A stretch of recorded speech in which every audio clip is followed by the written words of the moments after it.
কলকাতায় চরম অব্যবস্থাপনার মধ্যে দিয়ে শুরু হয় বিশ্বকাপ জয়ী আর্জেন্টাইন মহাতারকা লিওনেল মেসির ভারত সফর। কলকাতা, হায়দ্রাবাদ, মুম্বাইয়ের পর এবার দেশের রাজধানীতে ফুটবলের ঈশ্বরের পদার্পণ। কিংবদন্তি মেসিকে এক ঝলক দেখতে সকাল থেকেই অধীর আগ্রহে অপেক্ষা করছিলেন রাজধানীর ফুটবল প্রেমীরা। কখন দিল্লিতে পৌঁছবেন লিওনেল মেসি, কখন ফুটবলের বরপুত্রকে এক ঝলক দেখে চোখ সার্থক হবে তাদের, তা নিয়েই ব্যাকুল ছিলেন মেসি ভক্তরা। সোমবার দুপুরে সেই প্রতীক্ষার অবসান হয়। দুপুর 2:30 নাগাদ নয়াদিল্লির ইন্দিরা গান্ধী আন্তর্জাতিক বিমানবন্দরে পা রাখেন মেসি। সেখান থেকেই সরাসরি দ্য লীলা প্যালেস হোটেলের উদ্দেশ্যে যান, সেখানে একটি অনুষ্ঠানে যোগ দেন। এরপর বিশিষ্ট অতিথিদের সঙ্গে ঘণ্টাখানেক আলাপচারিতা করেন LM10। তবে সোমবার দিল্লি দূষণ মেসি ভক্তকুলের মাথা ব্যথার কারণ হয়ে দাঁড়ায়, কারণ প্রবল দূষণের মধ্যেই জনসংযোগ করতে হলো তাদের প্রিয় তারকাকে। সোমবার দিল্লির আবহাওয়া পরিসংখ্যান যা বলছে তাতে বোঝা যাচ্ছে কয়েক ঘন্টার মধ্যে 27টি সিগারেট খেতে হবে মেসিকে।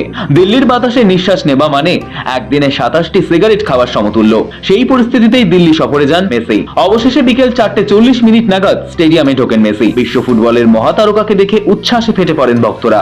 মেসি মেসি চিৎকারে কেঁপে ওঠে গোটা অরুণ জেটলি স্টেডিয়াম। সেখানে মেসির সম্মানে একটি ফুটবল ম্যাচও আয়োজিত হয়। সেলিব্রিটি অল স্টার্স দলের সঙ্গে মিনার্ভা অল স্টার্স দলের প্রদর্শনী ম্যাচ হয়। এরপরই রদ্রিগো ডি পল ও সুয়ারেজকে নিয়ে মাঠ প্রদক্ষিণ করেন মেসি। একের পর এক বলে কিক করে দর্শকদের উদ্দেশ্যে পাঠিয়ে দেন স্টেডিয়ামে। মুহূর্তেই গোটা স্টেডিয়াম মেসি ম্যাজিকে মন্ত্রমুগ্ধ হয়ে ওঠে। প্রায় 40 থেকে 45 মিনিট মাঠে ছিলেন মেসি। নিরুপদ্রবে দিল্লিবাসীর মন জয় করে নেন মেসি। কলকাতায় মেসিকে দেখা নিয়ে বেনজির বিশৃঙ্খলা হলেও মেসিকে সাদরে বরণ করে নেয় নিজামের শহর। মেসির আপ্যায়নে কোনো খামতি রাখেনি মুম্বাইও। একই ছবি ধরা পড়ে রাজধানীতেও। বিশৃঙ্খল শুধু কলকাতা, কোথাও স্বপ্ন পূরণের আনন্দ তো কোথাও স্বপ্ন ভঙ্গের যন্ত্রণা ফুটে ওঠে। কলকাতার সমর্থকেরা ক্ষোভ প্রকাশ করে জানিয়েছিলেন স্টেডিয়ামে থাকা সত্ত্বেও মেসির আশেপাশে এত লোক ছিলেন যে তারা ফুটবলের বরপুত্রকে দেখতেই পাননি।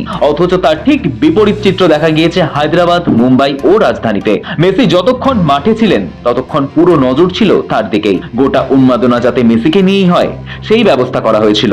মেসির আশেপাশে অনেকটা জায়গা রাখা হয়েছিল যা দর্শকরা ভালোভাবে তাকে দেখতে পান। সবশেষে দর্শকদের উদ্দেশ্যে হাত নেড়ে মাঠ ছাড়েন মেসি। এই আপ্যায়নের জন্য সকলকে ধন্যবাদ জানাতেও ভুলেননি ফুটবলের ঈশ্বর। যাওয়ার আগে মেসি বলেন, গত কয়েকদিনে সবাই তার জন্য যা করেছেন তা একেবারেই অবাক করে দেওয়ার মতো। তাই সবার ভালোবাসা সঙ্গে নিয়েই ফিরে যাচ্ছেন তিনি। আর হ্যাঁ, অবশ্যই আবার ফিরবেন, হয়তো কোনো একদিন কোনো এক ম্যাচ খেলতে অথবা অন্য কোনো উপলক্ষে, কিন্তু নিশ্চিতভাবেই আবার ভারত সফরে আসবেন তিনি। সবাইকে অসংখ্য ধন্যবাদ জানান ফুটবলের কিংবদন্তি। তবে হায়দ্রাবাদ, মুম্বাইয়ের পর অন্তিম দিনে দিল্লিও দেখালো কিভাবে আইকনকে সম্মান জানাতে হয়। কিন্তু কলকাতা কি তাহলে পারলো না? ব্যুরো রিপোর্ট, সময় কলকাতা।